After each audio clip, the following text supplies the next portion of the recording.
Lantas beliau dawuh dengan dawuh yang sangat masyhur. Dawuhipun beliau mengatakan, ma atyabaki min baladin wa ahabbaki ilayya walaula anna qawmi akhrijuni minki ma sakantu ghairaki. Rawahu at-Tirmidzi. Beliau dawuh, alangkah indahnya, alangkah bagusnya kamu wahai Mekah, tanah kelahiranku. Saya sangat mencintai kamu. Seandainya laula anna qaumi, seandainya sesungguhnya kaum saya akhrajuni, tidak mengusir saya, minki dari engkau, masakantu ghairaki, maka saya tidak akan meninggalkan engkau bertempat di tempat yang lain. Jadi mencintai negeriku adalah fitrah manusia. Dipertanyakan kemanusiaannya apabila dia tidak mencintai negara. Para tokoh-tokoh sufi niku kados Kyai Salahuddin niku, beliau berpesan kepada para mahasiswa di kelas akhir itu untuk mencintai negerinya. Karena dari cinta itu bapak-bapak, ibu-ibu akan melakukan sesuatu perbuatan yang ditujukan untuk kemakmuran negeri. Abah Jamal dia menjelang wafat itu NKRI. Nah, pada pertemuan yang singkat dan mulia ini, mohon izin, dalam kitab Al-Hikam niku wonten satu hikmah pendek, di mana hikmah ini adalah yang disebut dengan makom mahabbah, makom cinta. Ibnu Athaillah asarkan dari dawuh, wa man ahabbahu lam yu'thir alaihi syai'an. Siapapun orangnya yang mencintai Allah, maka dia tidak akan menomorduakan Allah, mengalahkan Allah terhadap sesuatu. Bapak-bapak, ibu-ibu, kalau awali dari cerita yang disampaikan Kyai Jamal, kalau boten paham nopo pelakunipun niku abah piyambak, nopo recanipun abah.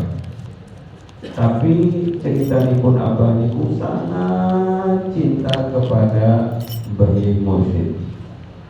Sore tiba-tiba merasa rindu dengan Romo Kyai Mursyid, sehingga ada saja alasan untuk ketemu dengan Kyai Mursyid.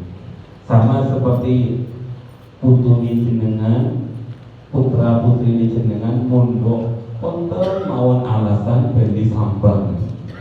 Sakjane boten wonten kebutuhan napa-napa niku, mok kebutuhannya pengin ningali jenengan, kangen kalih jenengan. Yakin hakul yakin kedatangan kula dan panjenengan di tempat mulia niki, di samping kita ingin wiridan, tapi kita kangen sama Romo Kyai Mursyid. Lah abah motor iku terus kangen, akhirnya Mbah Yai Jalil dawuh ngeten, ya wis nek kangen aku apa-apa, ayo dinaikkan kangennya, rindunya kepada Allah Subhanahu wa ta'ala. Sederhananya berarti jalan menuju cinta kepada Allah itu yang paling mudah adalah lewat mencintai guru. Hadirin yang dirahmati oleh Allah, wonten sebuah kisah. Kalau orang itu mencintai gurunya, maka dia pasti mencintai apa yang dicintai oleh gurunya, mencintai siapa yang dicintai oleh gurunya, membenci apa yang dibenci oleh gurunya, membenci siapapun yang dibenci oleh gurunya. Ada seorang tokoh tasawuf, dia datang ke Indonesia. Begitu dia datang ke Indonesia, sesampai di Indonesia dia diberi bapak-bapak durian montong. Paham ya durian montong? Durian yang enak, gemuh, pokoknya dimakan niku Monas kelihatan, saking nikmatnya. Tapi tokoh tasawuf begitu dibuka kan durian niku pun niku langsung muntah nutup hidungnya. Maklum karena beliau tidak tahu tentang durian. Akhirnya beliau bilang pergi, bawa sana, jangan dekatkan dengan saya. Akhirnya muridnya niku bisik-bisik, wahai guru kami, ketahuilah bahwa durian ini adalah kesukaan guru jenengan. Diulangi ya Pak. Kiai, durian ini adalah kesukaan guru panjenengan. Masa? Nggih estu. Akhirnya bapak-bapak ibu, guru saya senang dengan durian yang seperti ini baunya. Nggih Kiai. Masya Allah ini. Sini. Dibuka saat itu juga bapak-bapak langsung cinta kali durian. Bukan karena duriannya, bukan karena rasanya, bukan karena baunya, tapi karena durian ini dicintai, disenangi oleh gurunya. Lah bapak-bapak, ibu-ibu, apapun yang kita cintai itu jangan sampai mengalahkan cinta kita kepada Allah Subhanahu wa Ta'ala. Makanya kalau sedikit nulis tentang syaraipun niku, Imam Ghazali pernah jauh mengatakan, al-arifu, seorang yang ma'rifat, la yuhibbu illallah ta'ala, dia tidak cinta kecuali mencintai Allah. Fa in ahabba ghairahu, kalau dia mencintai selain Allah, fa yuhibbuhu lillah, maka dia cinta terhadap sesuatu itu bukan karena sesuatu itu, tapi karena Allah Subhanahu wa Ta'ala.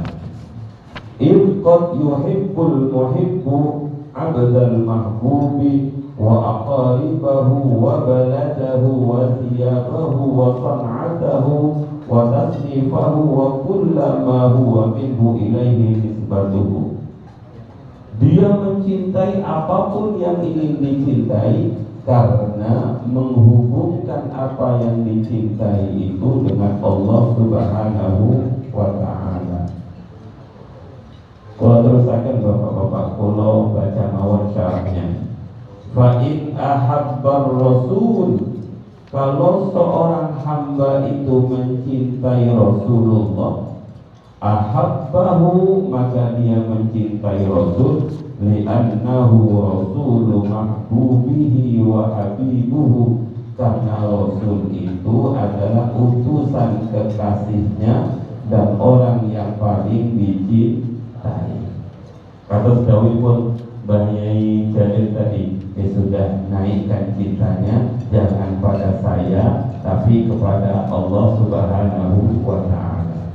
Jadi hadirin yang dirahmati oleh Allah, mencintai Rasul bukan karena Rasulnya, tapi mencintai Rasulullah karena Rasulullah itu adalah yang paling dicintai oleh Allah. Maka kita mencintai Rasulullah itu karena cinta kita kepada Allah.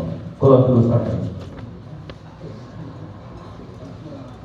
wa in ahabba ta'aman, jadi karena itu soto wajah keringanan. Tapi kalau masih 1,5 loh. Kalau tanpa jenengan remen soto ini kayak nopo. Karena soto ini buatan soto di pinggir jalan. Karena soto ini soto kesenangannya di sawah dilihat oleh banyak, maka terasa nikmatnya. Jadi dihubungkan dengan Romo Kiai, dihubungkan dengan Banyai. Maka tengsalipun Imam Ghazali jauhnya tadi, wa in ahabba ta'aman, kalau orang itu mencintai makanan, fali'annahu yuqawwi markabahu alladhi bihi yasiru ila mahbubihi wa a'nil badan. Kalau ada seorang yang senang kuliner, jangan berhenti di kulinernya, maka dia mencintai makanan itu karena makanan ini sebagai penguat badan, di mana ketika badan kuat, wiridan menjadi kuat, sholat malam menjadi kuat, puasa besok hari menjadi kuat, dan itu adalah jalan menuju Allah Subhanahu wa ta'ala. Kalau terusakan bapak-bapak, wa in ahabbat dunya, kalau orang itu mencintai dunia, fali'annahu zaduhu ila mahbubihi, maka bukan karena dunianya itu, tapi karena dunia itu adalah sebagai bekal. Wa tazawwadu fa inna khairaz zadi taqwa, karena dunia itu bekal berjalan menuju Allah. Wa in ahabban nadhara, apabila orang itu mencintai pemandangan, memandang, ilal azhari, pada bunga-bunga, wal anhari, sungai-sungai, ini senang traveling, senang pemandangan, ningali pantai, ningali gunung, ningali sungai, ningali tempat-tempat rekreasi, maka fali annaha sun'atu mahbubihi, dia mencintai sungai itu karena sungai ini yang membuat Allah Subhanahu wa ta'ala. Pun bapak-bapak kita, sebenarnya kita melakukan penyet tempe kalian istri, orang ini luar biasa. Pasti cinta kita, senang kita kepada tempe ini bukan pada tempenya, tapi karena ini adalah ulekan istri. Yang bahaya itu kalau lebih senang ulekannya Mbok Rondo pemilik warung, wah bahaya gitu. Ngopi dengan langsung remet pun di kopi buatan istri, kalian KPKP gitu. Kalau yang Toriko lebih senang buatannya istri karena udekannya berbeda dengan udekan yang di luar. Jadi hadirin yang dirahmati oleh Allah, maka kalau ke atas kan, kalau orang itu ingin menjadikan seseorang sebagai orang yang ma'rifat kepada Allah, maka yang ditaruh dalam hati orang itu adalah rasa cinta. Ketika rasa cinta itu dirawat bapak-bapak seperti cahaya. Kalau cahaya ini tidak dirawat, lambat laun akan menjadi redup. Tapi kalau cahaya dari Allah yang dimasukkan ke dalam hati yang berbentuk cinta itu semakin dirawat, apapun yang dia lihat maka semakin menjadikan dia cinta kepada Allah. Maka ketahuilah, itu cara pertama ketika Allah ingin menjadikan orang itu sebagai kekasihnya, sebagai walinya, sebagai orang yang ma'rifat kepada Allah Subhanahu wa ta'ala. Wa qala ba'duhum awwalu ma yaqdhifuhu Allah fi qalbi 'abdihi alladhi yuridu an yastafiyahu mahabbatuhu fala yazalu yu'addil faraid. Kalau Allah ingin memilih seseorang menjadi kekasihnya, menjadi orang yang mengenalnya, maka yang pertama kali Allah masukkan ke dalam hati itu adalah rasa cinta. Jadi bapak-bapak, ibu-ibu yang sangat kula muliakan, rasa cinta ini tidak bisa diusahakan. Rasa cinta ini adalah hadiah dari Allah Subhanahu wa ta'ala. Maka bagaimana agar cara Allah memberi cinta dalam hati kita? Tidak ada cara yang lebih mudah kecuali memohon kepada Allah agar Allah memasukkan rasa cinta ke dalam hati kita. Dan dalam tulisan niku kula kutip dawuhipun Kanjeng Rasul, beliau mengutip doa yang disampaikan oleh Nabi Daud. Nabi Daud itu abadal bashar, orang yang paling ahli ibadah di antara manusia. Doa pun Nabi Daud itu sareng-sareng bapak-bapak, Allahumma inni as'aluka hubbaka wa hubba man yuhibbuka wal amal alladhi yuballighuni hubbaka. Allahumma ij'al hubbaka ahabba ilayya min nafsi wa ahli wa minal ma'il barid. Duh Gusti Allah, sesungguhnya kula nyuwun dumateng panjenengan mencintai panjenengan dan cinta saking panjenengan. Jadi cinta itu tidak bisa diusahakan, tapi cinta itu hanya bisa dimohon kepada Allah. Kalau Allah sudah menaruh rasa cinta dalam hati kita, bapak-bapak, maka orang itu otomatis merawat cintanya itu dengan fala yazalu yu'addil faraid. Dia akan terus menerus melakukan apa-apa yang difardukan oleh Allah. Jadi bahasa pun bapak-bapak, ibu-ibu, kalau orang itu sudah mencintai Allah, maka dia pasti akan melakukan apa yang diperintahkan oleh Allah dengan rasa cinta. Kalau terusakan, wa yukatsiru an-nawafila, dia kemudian memperbanyak ibadah sunnah, sehingga dalam sebuah hadis qudsi, la yazalu 'abdi yataqarrabu ilayya bin nawafil hatta uhibbahu. Hambaku itu terus menerus istiqomah melaksanakan ibadah-ibadah sunnah, sehingga karena istiqomahnya itu saya menjadi mencintainya.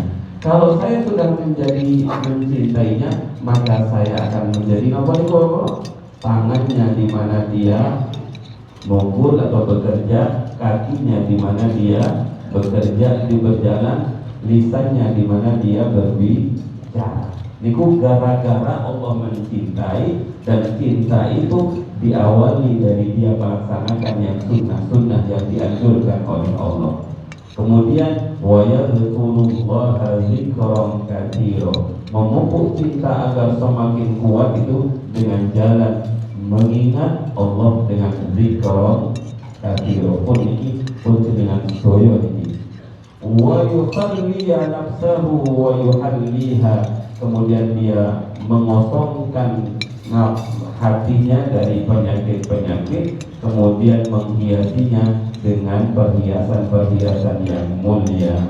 Hatta ahabbahullahu hubbahu, sehingga kemudian Allah betul-betul mencintainya. Lah niki yang terusan ini Pak yang perlu diperjelas. Fa idza ahabbahu, kalau Allah sudah mencintai orang tersebut, afnahu, Allah akan mengangkat orang itu ke makom fana. Wah, kalau bingung menceritakan ini karena yang pernah mengalami fana jenengan. Fa idza afnahu abqahu, kalau orang itu sudah dimakomfanakan oleh Allah, maka kemudian Allah naikkan lagi orang itu ke makom baqo. Kalau sudah orang itu pada makom baqo, fasara 'abdan 'arifan waliyan billah, jadilah dia seorang hamba yang ma'rifat, dan itu adalah wali-walinya Allah. Kalau sulit menerangkan Pak, tapi ngeten mawon, kalau pernah belajar tentang fana, teori mawon. Kalau pulau kali panjenengan melihat hamba, melihat manusia itu, di mana di diri manusia itu tidak terlihat Allah dengan mata batin, maka yang ada dalam diri kita itu mungkin penyakit. Melihat orang yang kaya iri, hasud, melihat orang yang di bawah kita meremehkan, karena tidak ada kelihatan Allah sama sekali. Itu namanya makom dasar, makom aman. Kenapa ada hasud, kenapa ada iri, kenapa ada dengki? Karena dia tidak melihat, dia dilihat itu ada Allah. Lah kalau Allah sudah mencintai, kemudian orang itu merawat cintanya, dinaikkan orang itu oleh Allah ke makom fana. dalam dunia teori itu makom fana itu dia tidak melihat makhluk, yang dilihat adalah Allah. Itu kalau nerangkan sulit, Bapak, sulit. Karena kalau Bapak mengalami, maka monggo pakai diskusi. Karenanya ada orang yang bernama Sinten niku Siti Jenar. Ketika ditanya, Siti Jenar, kamu dipanggil oleh Wali Songo? Siti Jenar, tidak ada, yang ada Allah. Jadi semuanya Allah, kan ketok barangnya, ketok Allah. Ini terlihat bapak-bapak, kalau digambarkan sulit, tapi kalau dicontohkan agak mudah. Bapak-bapak, ibu-ibu, jenengan pernah sangat mencintai calon jenengan. Saya didelok itu bapak-bapak, kalau ini delok muhibbin itu saya ketok salis parkir, tapi saya ketok wajahnya istri pulau. Kayak ini dari padahal saya ketok ini kok tembok muhibbin gitu. Tapi pas ketok, pas kelingan mobil apa katanya, jangan-jangan di situ ada calon saya. Lah contoh yang paling sederhana ini pernah ada dalam Al-Quran. Perempuan-perempuan di Mesir ketika mereka sama-sama melecehkan Siti Zulaikha, menganggap Siti Zulaikha sebagai perempuan nakal yang tidak punya harga diri, akhirnya oleh Siti Zulaikha falamma sami'at bimakrihinna arsalat ilayhinna wa a'tadat lahunna muttaka'an wa atat kulla wahidatin minhunna sikina wa qalat ikhruj alayhim falamma ra'aynahu akbarnahu wa qatta'na aydiyahunna wa qulna hasya lillah ma hadha basyara in hadha illa malakun karim. Pendek pun pengatur, ketika perempuan-perempuan itu diundang oleh Siti Zulaikha, satu persatu dikasih makanan yang harus dioncei, harus diiris. Tiba-tiba Siti Zulaikha mengatakan, Yusuf keluar. Begitu Yusuf keluar, semua perempuan itu makomnya fana. Tapi fananya bukan pada Allah, tapi fananya pada Yusuf. Falamma ra'aynahu akbar. Itu ngomong malaikat. Begitu niku boten napa-napa Pak, sederhana. Tapi yang di luar dugaan itu wa qatta'a aydiyahunna. Mereka mengirisi tangannya. Kalau kotoran itu motong sekali, tapi kalau kotoran itu motong berkali-kali, kata dengan iris berang banget. Tek, jatuh. Dan itu tidak terasa loh. Dan ini gambaran mana? Kak ketok yang lain, mau ketok Yusuf, sampai motong-motong tangannya kemudian meleleh. Akhirnya mahal basyara in hadza illa malakun karim. Jadi gambaran sederhana orang yang sedang makom fana. Anak-anak kita sering makom fana loh bapak-bapak ketika main HP ini. Wes tak kedengaran suara bapaknya makan nggak pingin makan, minum nggak pingin minum, bahkan pipis kok nggak pingin pipis. Karena fana dengan HP-nya. Nah, ini namanya fana dengan makhluk. Lah orang-orang yang fana dengan Allah itu jangan disalahkan kalau dia tidak seperti tidak melihat orang yang ada di kanan kirinya. Tapi dahulu pun kata berjadilnya, kalau orang itu syakiliyah, bobiriyah, biasanya fananya nggak kelamaan.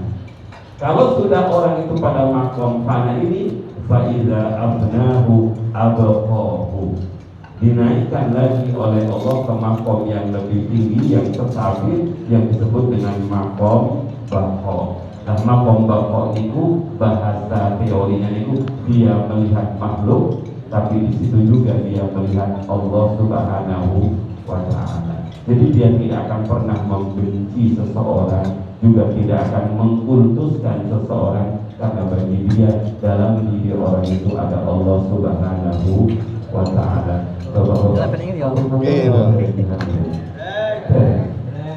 Bahaya kalau terusakan bapak-bapak.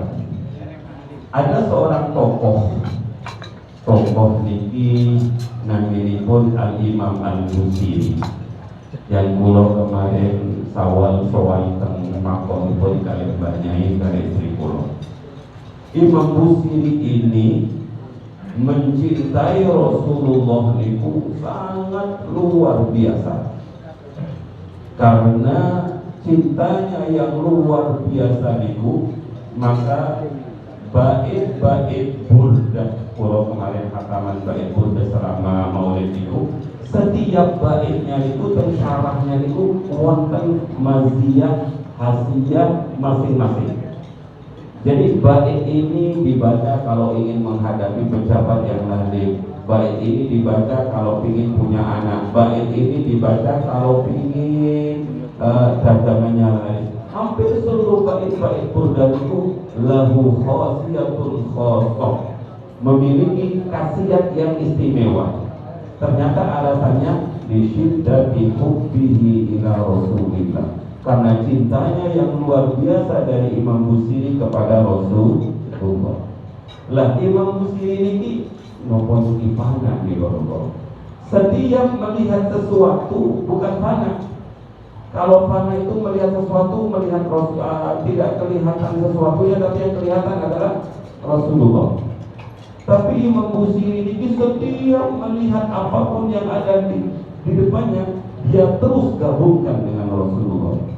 Amin tada kuhijirani bidi salami mazad tadam anjara min muqalatin bidami am habbatir rihu min ilqaika uqimatin wa awmadal barqu fi dhalmai min idami famani ainaika in kulta kufa hamata wa mani qalbika in kulta stafi iyahimi. Amin kata puji qadim bidi salami. Apakah karena mengingat tetangga gadis-gadis yang ada di Salam?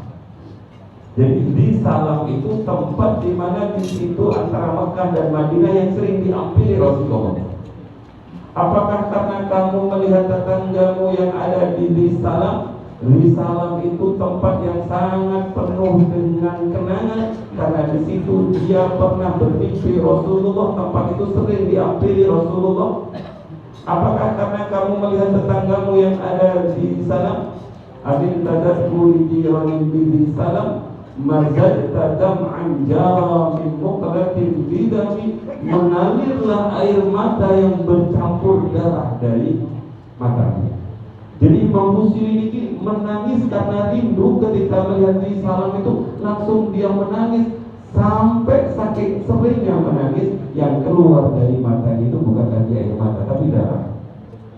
Itu karena sudah kehabisan air mata. Atau dalam bahasa biasanya air mata darah itu karena air mata dipenuhi dengan kerinduan. Jadi bapak-bapak, ibu-ibu, ini jenengan teng petani ini ningali niku ketika berjaya jadi ningali niku dulu saya ditemui di situ kalau berjaya. Dulu saya dituntut oleh semua niku digabungkan dengan yang dicintai. Terus amhabbatir rihu min tilqa'i kadhimatin. Amhabbatir rihu, apakah karena hembusan rih angin min tilqa'i kadhimah, dari arah Kadhimah, dari arah Madinah.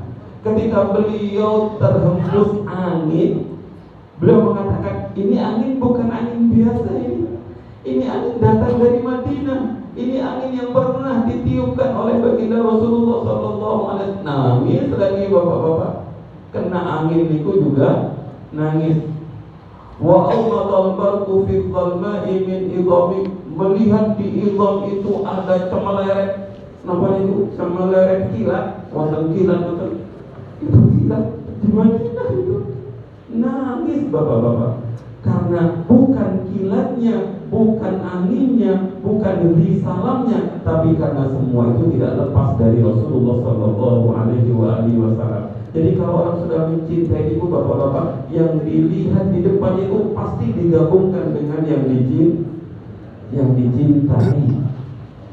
Kemudian karena saking cintanya seperti itu, Imam Busiri kemudian mengatakan kepada dirinya, famali ainaika in kunta fahamata, famali ainika, apa yang terjadi dengan kedua matamu?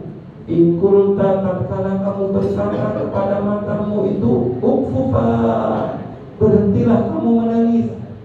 Hamata malah tambah menjerit-jerit, tambah nangis.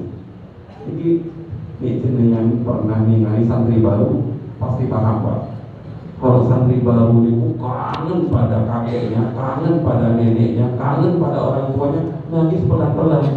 Kalau Pak Gani, tak boleh sampai nangis. Bapak, bapakmu di mana? Sabri. Biasanya kalau saya nonton Sabri, saudaranya, nggak usah diingat-ingat bapaknya, nggak usah nangis, tambah nggak usah nangis, tambah nangis. Waduh, apa yang terjadi dengan kedua mataku ini? Ketika saya bilang, mata sadar, Nabi Muhammad sudah lama wafat. Kenapa kamu masih menangis? Mata malah tambah menangis. Jadi pecinta-pecinta itu kalau dilarang tambah malah menjadi-jadi.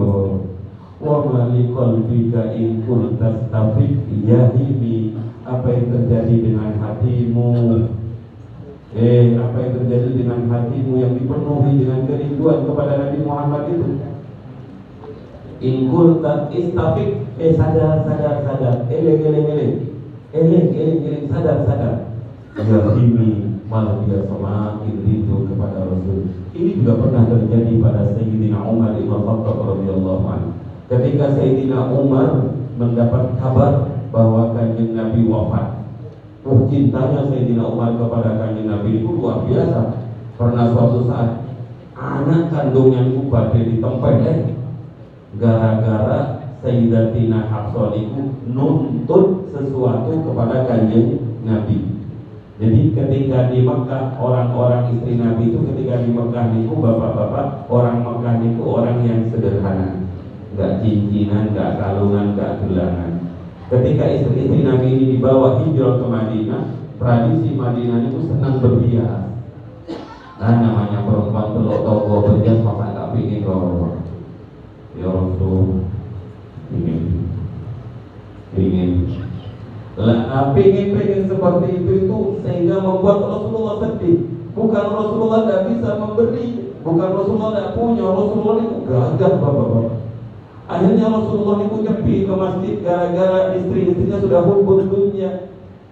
Terdengar kabar Rasulullah akan menceraikan istri-istrinya karena istrinya sudah lebih mencintai dunia. Sayyidina langsung datang marani Hafsah, anaknya. Kamu nuntut apa pada suamimu? Coba macam-macam kamu mau diantam dari Sayyidina Umar. Lama Sayyidina Umar itu ketika zaman jahili anaknya pernah jangan minta pada Rasul, minta sama saya saja. Kamu itu enggak bersyukur. Begitu mau ditempeleng, Sayyidatina Hafsah itu lari ke belakang Rasulullah. Katakan Nabi, kenapa sangat ingin mukul istri saya? Jadi bapak-bapak, ibu-ibu, Sayyidina Umar itu saking cintanya kepada Rasul kata semacam. Maka ketika beliau mendapatkan kabar Rasulullah wafat, beliau mengatakan langsung mencabut pedangnya. Ini namanya di luar kendali. Right. Semua orang takut bapak-bapak. Siapa yang mengatakan Muhammad meninggal, saya penggal lehernya. Sahabat-sahabat gak ada yang berani. Pokoknya siapapun yang ngomong Nabi Muhammad wafat, kekasihku wafat, tak pateni hari ini juga. Ini namanya sudah di luar kendali. Bukan karena kejam, bukan karena kasar, tapi napa gitu? Rasa cintanya yang terlalu kepada baginda Rasulullah Sallallahu Alaihi Wasallam. Akhirnya takut semua, diam semua. Ini jangan cari masalah, sedang seperti itu. Sayyidina Abu Bakar datang kepada Sayyidina Umar, kemudian dirangkul, dibisikin, wa ma Muhammadun illa rasul, qad khalat min qablihi rusul, afa in mata aw qutila qalabtum ala a'qabikum. Ayat ini dibaca perlahan. Wa ma Muhammadun illa rasul, Muhammad itu hanyalah seorang rasul. Qad khalat min qablihi rusul, telah lewat sebelumnya Rasul-Rasul yang lain. Apa immata, apakah kalau dia Muhammad mati, au kutila atau terbunuh, in qalabtum ala aqabikum, kalian akan kembali kepada lutut tumit-tumit kalian. Maksudnya akan kembali menjadi orang-orang jahiliyah. Begitu ayat ini dibacakan secara perlahan di telinganya Sayyidina Umar, jatuh bapak-bapak pedangnya, langsung lemes, dia tidak punya tenaga, tersungkur sambil menangis. Betul berarti Rasulullah. Jadi bapak-bapak, orang-orang seperti itu kalau sudah kekasihnya wafat, maka seandainya ada seorang kiai terus wafat, punya nggak sadar, itu saking apanya Pak? Saking sangat cintanya. Tapi kalau pada penandingan, kalau punya wafat, Pak Kiainya nggak sadar gitu. Semua penandingan ini, barangkali dengan penandingan ini, laporan dan kodok.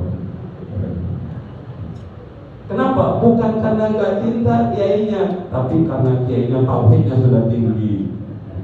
Kullu nafsin dha'iqatul. Jadi jangan menyalahkan suami. Bahwa ibu-ibu niki, ada seorang tokoh pada zaman jahiliyah itu seorang penyair. Kalau Imam Al-Busiri ini pun disebut Sayyidul Maddah. Dia adalah gustinya para penyair. Ada seorang penyair yang disebut dengan Sa'iru Rasulillah atau Maddahi Rasulillah. Dia adalah penyairnya Rasulullah. Dia ditempatkan di sebuah tempat di mana kalau Rasulullah ada di situ, dia disuruh membuat syair tentang Rasulullah. Awalnya pihak pun itu ingin mencaci Rasul. Dia didatangi oleh orang-orang kafir, Kang, sampai yang buatkan syair tentang jeleknya Muhammad, tentang aibnya Muhammad. Bapak-bapak, ibu-ibu, dia bilang, wali piro hai wali, sepakat. Begitu sepakat, dia minta, saya minta waktu 1-2 hari untuk ngincang Muhammad, akan saya cari aibnya Muhammad.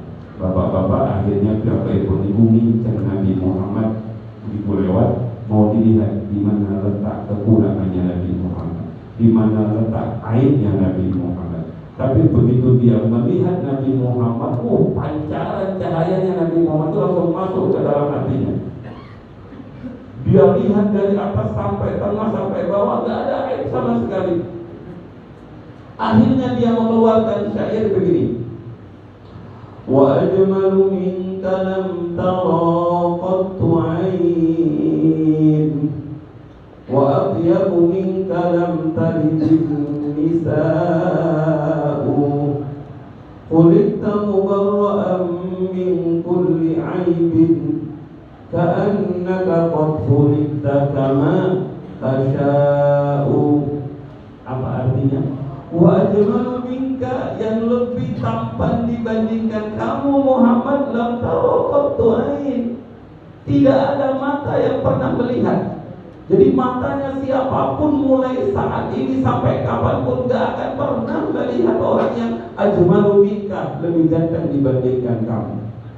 Wa atyabu minka lam tara qattu ain, yang lebih bagus sempurna. Napa bapak-bapak? Lam talidin nisa, tidak pernah akan ada perempuan yang melahirkan bayi sesempurna ini.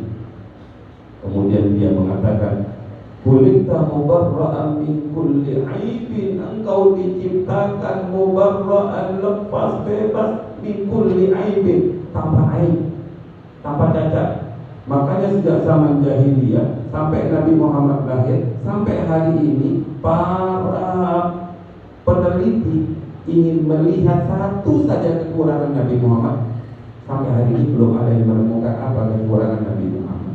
Dan ini sudah disampaikan, ka'annaka qad khuliqta kama tasha, seakan-akan engkau diciptakan sesuai dengan pesanan, sesuai dengan keinginan kamu. Andai kita yang hadir ini boleh pesan kepada Allah, pasti pesanannya, ya Allah, semampai, putih kemerah-merahan, gak terlalu gemuk, gak terlalu kurus, Tapi sayang kita nggak pesan ya, sehingga lahirlah seperti kita ini. Tapi ingat bahwa kita ini adalah makhluk yang paling baik. Jadi bapak-bapak, ibu-ibu, jangan menyalahkan orang yang mencintai kalau dia kemudian melakukan sesuatu yang di luar nalar. Karena rasa cintanya yang mendalam. Nah, kayak orang tadi itu, entah Mbah Yai Jamal, entah temannya Mbah Yai Jamal, oleh alasan pengen suan Mbah Yai Jalil. Sebab kalau nggak ketemu sama Mbah Yai itu kangen katanya, pengen pokoknya ketok Mbah Yai wis marah. Jadi cari alasan pengen sowan, pengen melihat Mbah Yai Jalil, mau pengen mendengar mirengaken dawuh Mbah Yai Jalil. Terus begitu Mbah Yai Jalil membiarkan, karena itu adalah jalan mencintai Allah Subhanahu wa Ta'ala. Tapi kemudian pada akhirnya seorang mursyid yang sempurna, dia tidak terlena dengan terlena bahwa ketika kita viral, berhenti di keviralan kita. Wah, bisa enggak ketika kita pas tengah-tengahnya viral, mulai besok jangan ada yang kagum pada saya. Wis ngaji sakarepe, tak ngaji sakarepe, wis naikkan kekaguman kalian kepada Allah, jamaah viral. Emangnya Pak? Umpamanya tenang kayak ini, yang dicari viralnya dan Mbah Yai Jalil begitu tahu muridnya itu sangat mencintai, juga mengatakan, sudah ya, sudah cukup cintanya kepada saya, naikkan cintanya kepada Allah Subhanahu wa Ta'ala. Mudah-mudahan dengan mencintai Romo Yai Mursyid, guru kita Kiai Harim Salahuddin Al-Ayyubi, Ibu Mbak Nyai Zat Siti Taroh, kita akan naik cita-cita kepada lewat guru kita, lewat mursyid kita naik cita-cita kepada Rasulullah, kemudian naik cita-cita kepada Allah Subhanahu wa Ta'ala. Besarnya sekali hidayah pun Allah Subhanahu wa Ta'ala. Barangkali malam ini melewatkan ini di apa